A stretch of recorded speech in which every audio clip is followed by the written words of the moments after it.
राष्ट्र का चौथा स्तंभ क्यों उतरना पड़ा सड़कों पर? क्यों है पंजाब के सीएम से मीडिया नाराज? अमृतसर प्रेस क्लब का क्या है इतिहास? मोदी सरकार को क्यों कोस रहे पत्रकार प्रधान? लाइव भारत की लाइव कवरेज में खास बातचीत। Chandigarh Punjab journalist association president Jasvir Singh Patti और ये यहाँ पे जितने भी लोग हैं सब पत्रकार भाईचारा से है। सबसे बड़ी बात कि चौथा स्तंभ सड़कों पर, तो चौथा स्तंभ जब सड़कों पे आ जाए तो फिर हम सियासत को क्या कहें कि आप पत्रकार हैं। अब नपे तुपे शब्दों में ये बताइए, कैप्टन सरकार ने आपके साथ, आपके भाईचारे के साथ 420 की, हाँ या ना? मैं बिल्कुल कहता हूँ कैप्टन ने भी की और मोदी ने भी की। किसी भी सरकार ने पत्रकारों की बात नहीं की। मैं और डीपीआरओ ने की या नहीं की? येलो कार्ड इतने हैं, आप प्रधान हैं, कितने आपके आदमी हैं जो येलो कार्ड है और कितने ऐसे कहीं जुड़े भी नहीं, उनके येलो कार्ड बने हैं? क्यों? ये सवाल आपने कभी उठाया जिले के डीपीआरओ पे? आप सीएम की बात करते हैं, आप मोदी की बात करते हैं, आप पहले प्रेस क्लब की बात करिए। अमृतसर की प्रेस क्लब कहाँ है आपका? प्रेस क्लब बाकी शहरों में है, यहाँ क्या है? क्या राजनीति हो रही है? क्या सियासत हो रही है? कौन है पत्रकार? आप लोग सड़कों पे क्यों उतर रहे हो? पत्रकार और भाईचारा पे लोग विश्वास करते हैं। हम ही जब सड़कों पे उतरेंगे तो हमारी क्या वैल्यू रह जाएगी? आखिर क्यों? जो आप बात कर रहे हैं कार्ड की, सरकारी कार्ड बनाने की, उनके कुछ टर्म कंडीशंस हैं।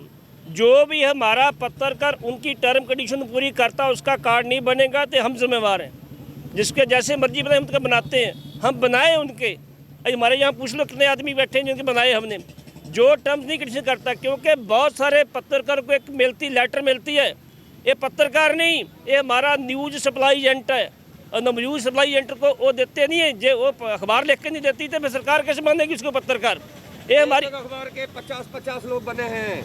येलो कार्ड, एक अमृतसर की बात करो, एक अखबार के 15 से 20 लोग, बड़े अखबारों के, छोटे अखबार को है। और दूसरी बात, पत्रकारिता क्या है, मियाद क्या है पत्रकार की? आप किसको मानते हैं? पत्रकार आप 5 लाख बता रहे हैं। अब तो वेब जर्नलिस्ट लोग, हर कोई पत्रकार कहता है, हर कोई पत्रकार कहता है, पर कुछ ब्लैकमेलर भी पत्रकार हैं। मैं साफ कहूँगा, आप भाई साहब आचरण होना चाहिए। आप मेरी बात सुनिए। मैंने बोला कि हमारे परिवारों की, पत्रकारों की 5 लाख वोट है। मैं सारी पत्रकार 5 लाख की बात नहीं की, अपने परिवारों की बात की है। लेकिन मैं ये कहना चाहता हूँ कि ये डीपीआरओ का एक करिंदा है सरकार का। हम क्यों ना मुख्यमंत्री को पकड़े? हम क्यों ना तो प्रेस क्लब कहाँ है? प्रेस क्लब, जो आप प्रेस क्लब की बात करते हैं, हमने इसके लिए डांगे भी खाई हैं, हमने इनके लिए बाजारें भी किए हैं, हमने जाके सरकार से मीटिंगें भी की हैं। प्रेस क्लब बना हुआ, लेकिन पत्रकारों की आपसी गुटबंदी कुछ करने नहीं दे रही। हम करने के लिए तैयार हैं। एक मंच पे नहीं, एक मंच पे ना है या ना हो गए। वजह यही है, सब में होता है भी हम प्रधानमंत्री। सियासत घुस गई है क्या? सियासत तो है, ये बहुत सारे पत्र सियासत है। सियासत बात की है, आप किसानों की बात कर ले। किसानों पे अभी एक सज्जन है, अभी स्पीच दे रहे थे कि काला कानून, कुछ आपने अभी स्पीच दी और कृषि कानून को लेकर आपने कुछ कहा। क्या कहा? अपना नाम बताते हुए हमें बताइएगा। ਜਤਿੰਦਰ ਸਿੰਘ ਬੇਦੀ ਅੰਮ੍ਰਿਤਸਰ ਤੋਂ ਹੈ ਜੀ। ਮੈਂ ਜਿਹੜੇ ਮੋਦੀ ਸਰਕਾਰ ਨੇ ਕਿਸਾਨਾਂ ਦੇ ਖਿਲਾਫ ਕਾਲੇ ਕਾਨੂੰਨ ਬਣਾਏ ਆ, ਕਿਸਾਨਾਂ ਦੀਆਂ ਫਸਲਾਂ ਨੂੰ ਲੈ ਕੇ, ਉਹ ਤੁਰੰਤ ਰੱਦ ਹੋਣੇ ਚਾਹੀਦੇ ਆ। ਇਹ ਜਿਹੜੇ ਕਾਨੂੰਨ ਹੈਗੇ ਆ, ਇਹ ਕਿਸਾਨ ਮਾਰੂ ਕਾਨੂੰਨ ਹੈਗੇ ਆ, ਇਹਨਾਂ ਨੂੰ ਮੋਦੀ ਸਰਕਾਰ ਨੂੰ ਰੱਦ ਕਰਨਾ ਚਾਹੀਦਾ तुरंत। बेदी साहब, आप एक पत्रकार हैं, मैं आपसे सवाल करता हूँ, किसानों की बात करता हूँ। कैप्टन सरकार ने कहा है कि किसानों को 2 साल की मोहलत दे देनी चाहिए, राइट? मोदी सरकार ने जो बना दिया वो बना दिया, कानून पास हो गया। उसमें सीएम भी थे, कैप्टन अमरिंदर सिंह के भी दस्तखत हैं और जितने भी सीएम हैं उनके भी हैं, केजरीवाल के भी हैं, राइट? बाद में काफ़ी फाड़ी जाती है और यहाँ पे कुर्सी से इस्तीफा दिया जाता है। पर जब आपका चुना हुआ एमपी आपके वो कानून बनने वाले के पन्ने नहीं पढ़ता है, उसको पता नहीं चलता, तो फिर ऐसे एमपी को हम चुनते क्यों हैं? हरसिमरत कौर बादल ने कहा कि मैंने पढ़ा नहीं, तो फिर साइन क्यों कर दिए, राइट? दूसरा सवाल, मोदी का कहना नहीं मानते किसान, कैप्टन का कहना नहीं मानते किसान, सुप्रीम कोर्ट का कहना किसान नहीं मानते, तो किसान किसका कहना मानते हैं? आप मुझे बताइए, आप पत्रकार हैं। किसान किसी का कहना नहीं मानेंगे, वो तो सिर्फ अपनी मांगे पूरी कराएंगे जी। जितनी देर मांगे उनकी पूरी नहीं होगी, या किसान किसी का कहना नहीं मांगेंगे। तो दूसरी 2022 का ये बहुत बड़ा, जी मैं ये बताऊं आपको, आप किसानों की बात की है। सरकार ने किसानों से 11 मीटिंग की, काय के लिए की? उसके बीच ने 14 एतराज़ उठाए उन्होंने किसानों ने, जिसमें 11 एतराज़ सरकार ने माने भी जे कानून वाकई गलत है, ये तरमीम करने के लिए हम तैयार हैं। वो कहते जब 14 से 11 ये गलत है तो फिर इसको बदल दो। क्यों नहीं बदलते? फिर रफीक नहीं करते। एक बात और बताइएगा, मैं आपसे यही सवाल करता हूँ। एक बात बताइए, सुप्रीम कोर्ट ने कह दिया 2 साल वेट, कैप्टन कहता है वेट दे देना चाहिए, मोदी ने कानून बना दिया। अब हमारे पास एक अथॉरिटी है, वो राष्ट्रपिता की है, राष्ट्रपति की है। तो राष्ट्रपति यहाँ के जो हैं वो क्यों नहीं किसानों से सीधी बात करते? क्योंकि वो वही सबसे पहले मालिक तो वही है ना जी, कानूनी तौर पे देश का मालिक राष्ट्रपति होता है ना जी।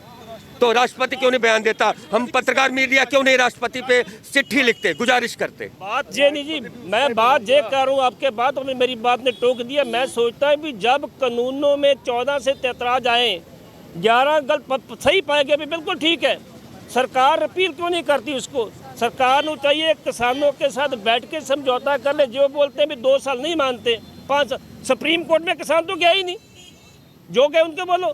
किसानों ने पहले बोला था हम सुप्रीम कोर्ट में जाएगा, सब खड्डे में पड़ जाएगा। हमारे जो फैसले होते हैं आपको मालूम ही कैसे होते हैं, वहाँ से डिसीजन जो होते हैं। जो राष्ट्रपति की बात कर, राष्ट्रपति किसका है? राष्ट्रपति हाकम तरीका होता है। हाकम तरीके कहने पे कोई भी उसके पास लेटर जाती है, वो पहले वो कंसर्न मिनिस्ट्री को आती है। कंसर्न मिनिस्ट्री अपनी होम मिनिस्टर को रिपोर्ट देता है कि हम इसके ऊपर क्या करें। होम मिनिस्टर के कहने पे जो कहता है वही राष्ट्रपति करता है। हम यही बेनती कर रहे हैं, मोदी साहब अच्छा काम कर रहे हैं। देखिए मैं आपको बताऊं उनकी पॉलिसी क्या है। वो कहते हैं सिखों को पलोसो, मुसलमानों कामरेडों को दर्दों को ठोको। उनकी जय पॉलिसी, पीछे इतिहास देख लो तो आपने। लेकिन मैं ये कहूँगा किसानों के साथ ऐसा व्यवहार ना कीजिए। किसान को एक पास से आप अन्नदाता मानते भी, अन्नदाता है ये अन्नदाता जैसे। आज हम सभी पत्रकार भाईचारा सभी हाथ जोड़कर अरदास करते हैं कि सद्बुद्धि दे मोदी सरकार को और किसानों को कि वो घर लौटे। कोरोना के बाद फिर कोरोना आ रहा है, तो कहने का मतलब हम सब इस किसान और कोरोना के विवाद से बचें, ये हम अरदास करते हैं। और इसी के साथ हम आपको दिखाते हैं कि ये एसोसिएशन है और अलग अलग मांगों के लेकर ये एसोसिएशन आज हाल गेट तक धरना प्रदर्शन कर रही है। पत्रकार भाईचारा है, सड़कों पे है। और ये हम बताते हैं, हम भंडारी पुल पर हैं और ये नेता सुभाष चंद्र बोस का बुत है।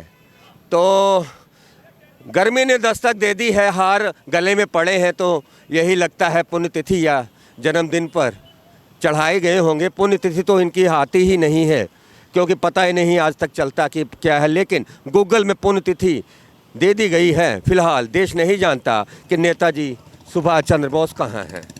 तो ये नेताजी सुभाष चंद्र बोस की ये गुरु रामदास की बसाई नगरी है। और जिस तरह आप देख सकते हैं यहाँ पर चल रहा था, पत्रकार भाईचारा कर रहे थे इजहार। तो ये थी लाइव तस्वीरें लाइव भारत पर। देखते रहे लाइव भारत। जय हिंद, जय भारत।